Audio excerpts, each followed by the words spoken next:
Hello everyone and welcome to Storytime with Fairfield County Library. My name's Miss Nina and I am so excited to do Storytime today. Are you guys ready? Awesome. Okay, this week our theme is Indigenous Peoples. So this week we are going to be reading about Native characters. Alright, our book is Hiawatha and the Peacemaker. Words by Robbie Robertson, pictures by David Shannon, and published by Abrams Books for young children.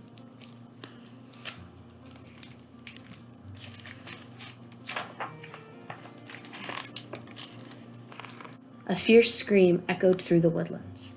Was it a dream? An eerie steam crept up from the ground, and the smell of burning pine filled the air. My blurred vision came into sharp focus. Everything I had ever known had been burned to the ground. My wife and 3 beautiful daughters had been killed in battle. Everything was gone.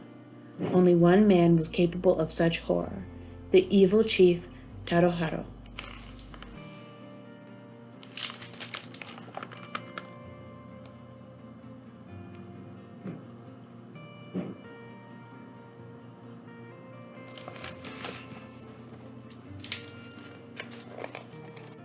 I took shelter up the river. I had only a small fire and a place to sleep. I dressed my wounds with leaves I gathered from the bush. Days, then weeks went by. Consumed by anger and hunger and sleeplessness, I could think only of revenge.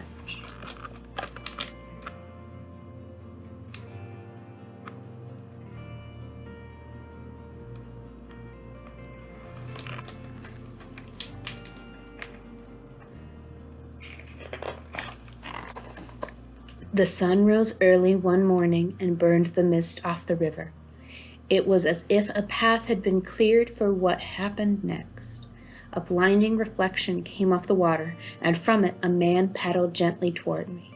As he reached the shore, I realized the reflection was caused by the sun hitting his hand-carved white stone canoe.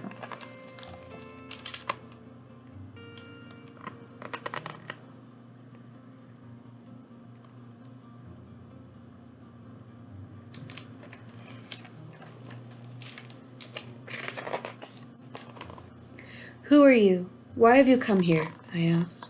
He answered only with a smile and handed me a string of wampum shells as an offering. We stood quietly, observing each other, and then he spoke softly, stumbling over his words. I know of your pain. I know of your loss. I carry a message of healing. I have come to tell you of the great law. Fighting among our people must stop. We must come together as one body, one mind, and one heart.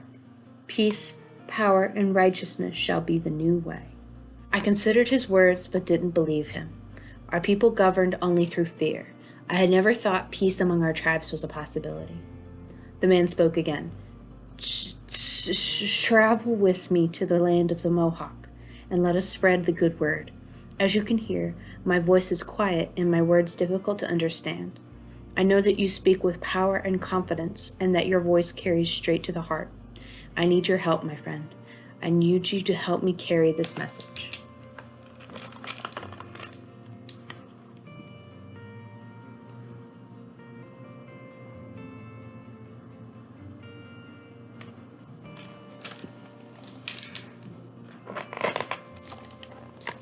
I agreed to travel with him and to help carry his message. And so I, Hiawatha, came to tell the story of the great Peacemaker.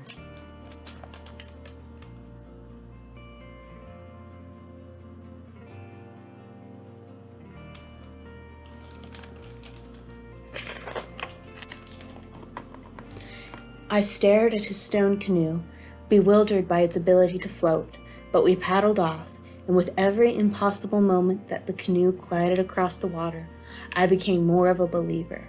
When we arrived at the land of my people, the Mohawk, we were greeted warmly.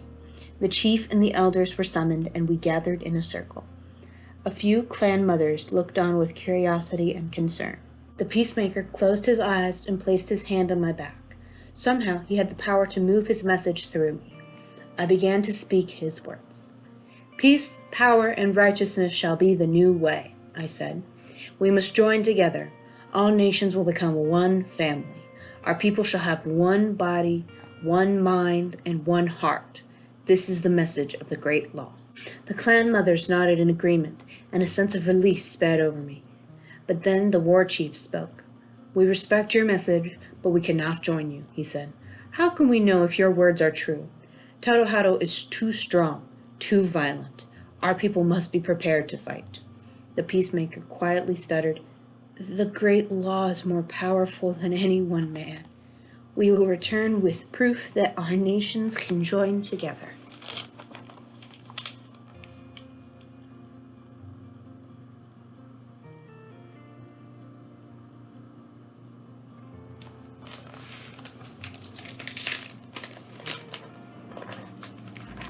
As the peacemaker and I traveled toward the land of Cayuga, he spoke to me of healing through forgiveness. My mind, still filled with hatred, and my heart still filled with the pain of my loss, could not comprehend this. When we arrived, we learned that the Cayuga tribe had been devastated in an attack by Tadohado and his warriors. My mind was flooded with images of the battle that had taken my family. Rage filled my body. I turned to the peacemaker and yelled, "We will never be free."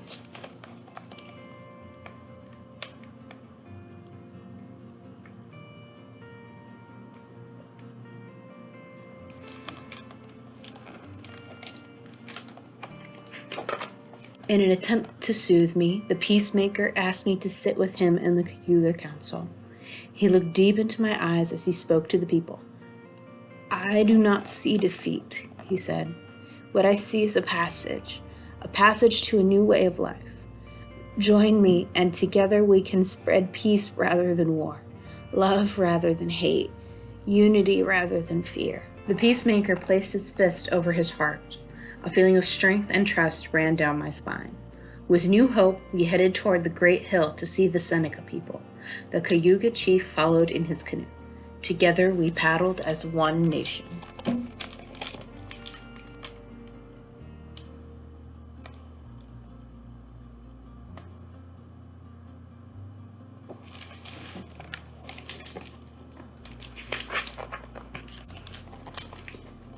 We were met by 15 armed braves. For the first time, the peacemaker showed signs of worry. We were surrounded by warriors and led to the center of the Seneca village. The Seneca chief approached the circle, and the guards closed in on us. With a wave of his hand, the warriors lifted their spears, but when he nodded and the guards drove their spears deep into the dirt, the Seneca chief sat down and told us that the wind had carried our message from the land of the Cayuga. The Seneca people wanted to learn about the peacemaker and the great law. "We will all perish if we continue this violence. A change must come, and the time is now. Alone we will be broken," I said, "but together we are more powerful than the greatest warrior." The Seneca chief trailed us in his canoe, and together we rode as two nations.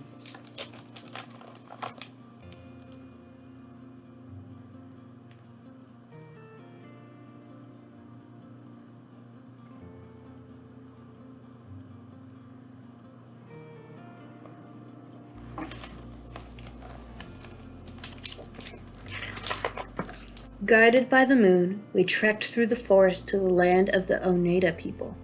We were halfway to the camp when the snap of a stick was heard through the trees. Suddenly, the earth beneath our feet gave way.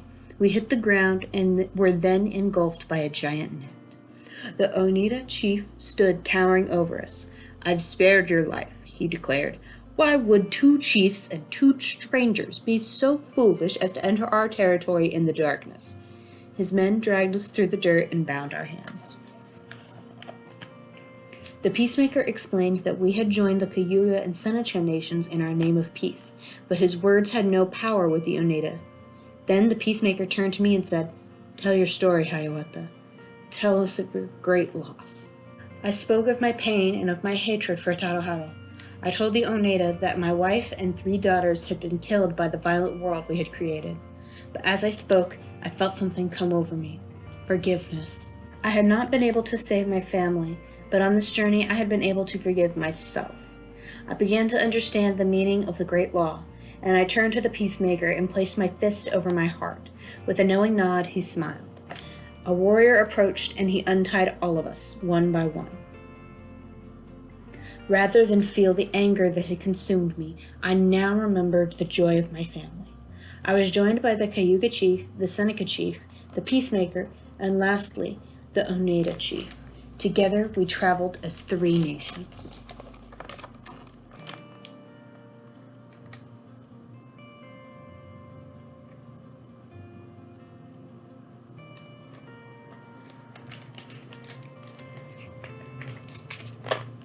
The time had come to return to the Mohawk people. With proof of our message, when we arrived, they were impressed to see the 3 chiefs with us. The clan mothers had a glowing look of approval, but the Mohawk chief told us that word of our mission had traveled to Tadohato. His evil is too great, he said. Your message will only bring harm to our people. Angered by his lack of faith, the Oneida chief pressed the sharpened tip of his staff under the chin of the Mohawk chief. We no longer use violence, said the Peacemaker as he reached out and lowered the staff from under the chief's chin. The Peacemaker led us to the tallest oak that towered over the Mohawk River. I will climb this tree, he said, and your men shall cut it down, but I will not perish. The river will catch my body and carry it to safety. Then you will know that my words are true.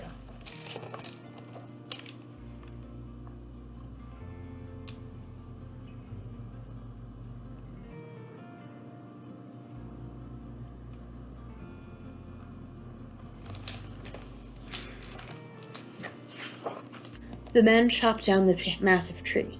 It crashed into the icy waters, and the Peacemaker vanished. I stood silent, stunned by his foolish stunt. I feared the Peacemaker had sacrificed himself at a critical point in our journey.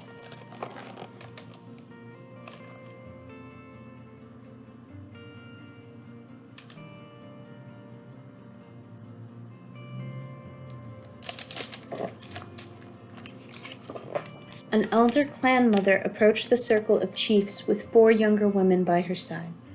This man has come with a message of peace and unity, but you greet him with closed ears and closed minds, she said. You reject Tadohato, but you behave just like him. She looked at me, and I could feel her sympathy for the death of my daughters. A tear ran down her cheek. Let us hope the Peacemaker is alive, she said. While you sharpened your weapons, I will pray for you a miracle. The Mohawk chief was transformed by her words and nodded. The other women stepped back in to console her, and we all quietly walked back to the camp.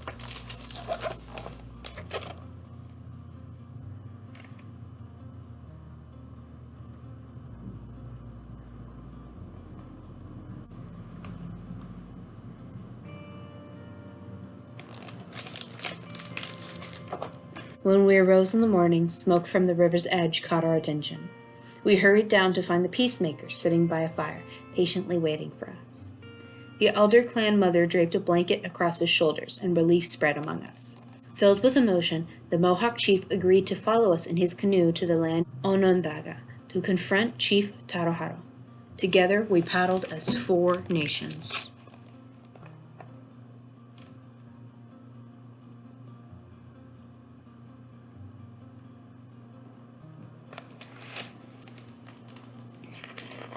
The wicked Tadohato lived separately from his people. Bands of warriors stood guard day and night. When we arrived, they yelled and pushed us away. The Peacemaker kept his hands by his side to discourage violence, but the chiefs and I pushed back. A figure appeared in the doorway of the dwelling. Hunched over, withered, and twisted, Tadohato was a horrifying sight. Sickness from the evil within had taken over his body. Scales covered much of his skin, and snakes slithered through his hair and onto his shoulders. No words came from his mouth. Instead, a forked tongue produced a thick, hissing sound.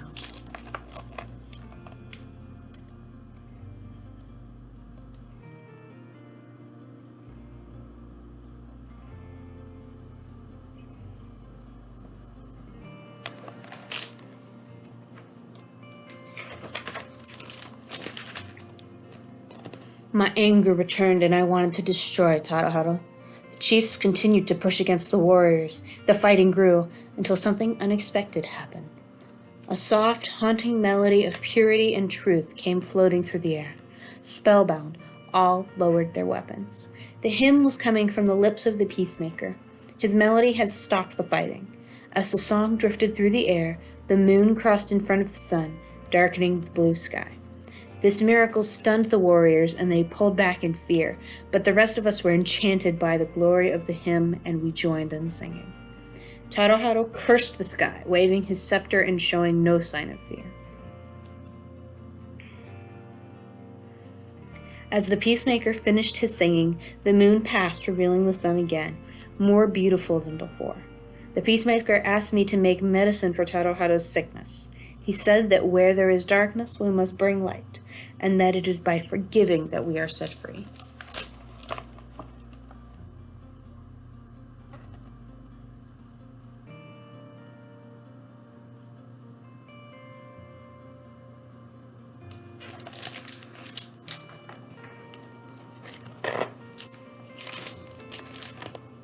I gathered roots and herbs for the medicine, but how could I help heal a man who had brought me such misery? How could I forgive him? Yet I put my heart and soul into the potion, and with this action my anger disappeared. I entered the hut with the medicine paste and fresh water. I explained that every day some of the paste must be mixed with the water and drunk. Taroharo grabbed the medicine from my hands and drank. His strained breathing eased. The evil look in his eyes softened. He appeared to wonder why a man to whom he'd brought so much pain would help to heal him.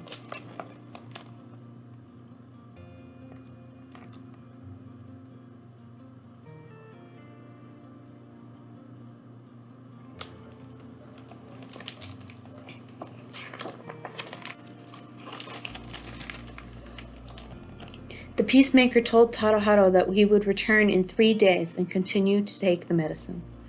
We traveled back to the people of Cayuga, Mohawk, Seneca, and Oneida and told them of our encounter. On the 3rd day, a mass of people followed us to the land of the Onondaga to see Chief Taroharo once again. Taroharo's voice had returned, but he was still hunched over and sickly. The Peacemaker approached him and, with all the tribes watching, placed his hands above his head and chanted. Taroharo let out a scream, and the snakes slithered from his hair into the grass, where they belonged.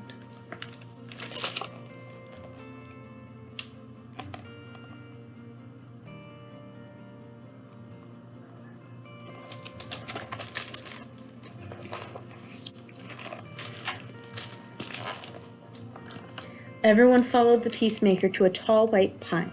He placed his hands on my back, and once again I spoke for him. People of all nations must now come together as one. Beneath this tree we shall bury all our weapons of war. This will symbolize the end of our fighting. The men uprooted the white pine and threw their weapons into the hole. Now we will replant this tree, and it shall be called the Tree of Peace.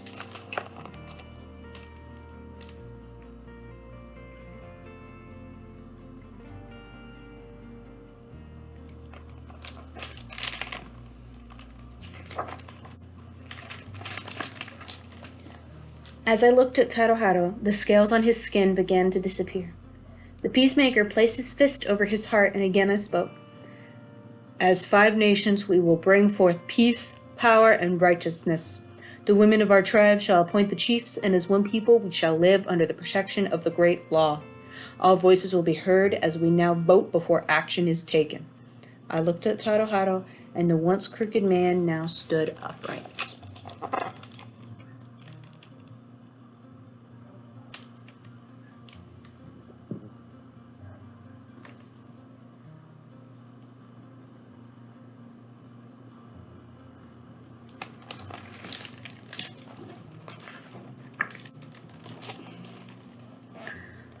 Atop this great white pine shall live an eagle that will look over all 5 nations, and that eagle shall be you, Taroharo. You will be the great keeper of peace and the protector of all the people. The men and women of Mohawk Nation began to stomp their feet in unison. Clapping came from the Cayuga. A chant formed between the Onondaga and the Oneida, and the Seneca pounded drums. The rhythm grew louder in perfect time, and the melody soared through the pines. I looked over to Taroharo, but he was gone. A beautiful scream echoed through the woodlands, and as 5 nations we looked up to see an eagle perched atop the Tree of Peace.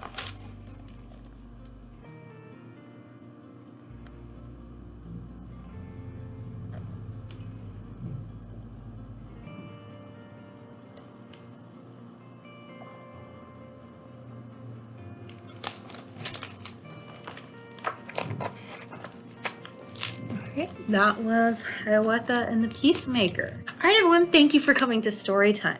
Now, just because we're done reading does not mean we have to be done with Storytime. If you come down to the library this week, you can pick up a Storytime kit, which are these fun-filled activity kits that we made to go with the books you read today. Each kit comes with your special activity, a coloring sheet, and a tasty recipe that you can make with your grown-ups. This week, the recipe is fry bread, and this week is kinda special. Instead of a craft, this week your kit is going to have videos in them. Inside of each kit, you will find some sheets that have links to some cool videos that relate to our topic today, as well as some QR codes that might make it easier to get to those videos. Some of the videos that we have to share with you include PBS specials, traditional stories, and information about different Native teaching and beliefs. We hope you enjoy them. Now, to get your kit, you need to come down to the library and ask the person at the front desk for a Storytime kit. Each of our Storytimes is a different kit, so in order to get the kit for this Storytime, you want to tell the person that you would like a kit for Group B. We have new kits available every week, and we have them as long as supplies last. So if you're lucky, we might still have some of last week's kit if you feel like redoing that Storytime. All right, everyone, thank you for joining me for Storytime. Once again, my name's Miss Nina, and I hope to see you in the library this week to pick up a Storytime kit. It's time to say goodbye, but I look forward to seeing you next time. Bye!